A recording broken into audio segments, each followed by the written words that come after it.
Hello all welcomes to village life style. இன்றைக்கி ஆடி 1 தேங்காய் சுடுறதா பார்க்கலாம். வாங்க வீடியோக்குள்ளே போகலாம். நம்ம ஃபஸ்ட்டு இலங்காய் இல்லாமல் ரொம்ப வரக்காயும் இல்லாமல் கரெக்டாக மீடியமான காயை வந்து மட்டையை வாங்கி எடுத்துக்கலாம். அதில் 3 ஹோல்ஸில் ஏதோ ஒரு ஹோல்ஸில் பார்த்திங்கன்னா ஓட்டை போட்டதுக்கப்புறம் அது கூட பச்சரிசி, பாசிப்பயிறு இது ரெண்டையுமே பார்த்திங்கன்னா நல்லா ஊற வச்சிடணும். ஊற வச்சதுக்கப்புறம் அதுக்கு உள்ளே போட்டுக்கலாம். அப்போ தான் டேஸ்ட் நல்லாயிருக்கும். அது கூட வந்து பார்த்திங்கன்னா பொட்டுக்கடலை வந்து 1 2 அரைச்சி போட்டுக்கலாம். அது கூடமா கொஞ்சம் உங்களுக்கு தேவைப்பட்டால் எள்ளு போட்டுக்கலாம், இல்லைன்னா ஸ்கிப் பண்ணிடலாம். அதுக்கப்புறம் அது கூடவே பார்த்திங்கன்னா தேங்காய் தண்ணி, அதுக்கப்புறம் கொஞ்சமாக அவுள் இதெல்லாம் போட்டு நல்லா மிக்ஸ் பண்ணிக்கலாம்.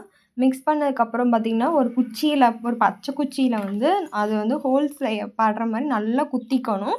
குத்துனதுக்கப்புறம் இது மாதிரி விறகடுப்பில் கொண்டு போய் வெளியே கொண்டு போய் நீங்கள் சுடலாம். அது வந்து தொட்டி நல்லா எரிஞ்சு நல்லா வந்து வெடித்து வந்துடணும். அப்படின்னா தான் வந்து டேஸ்ட்டு நல்லா இருக்கும். அதுக்கப்புறம் தேங்காய் வந்து ஆறுனதுக்கப்புறம் உடைக்கலாம். உடைச்சதுக்கப்புறம் பார்த்தீங்கன்னா டேஸ்ட் வந்து சூப்பராக இருக்கும். இப்படி தான் இருக்கும் பாருங்கள். இவ்வளோ டேஸ்ட்டாக இருந்தது. இந்த வீடியோ பிடிச்சிருந்தா லைக் பண்ணுங்கள், ஷேர் பண்ணுங்கள், கமெண்ட் பண்ணுங்கள்.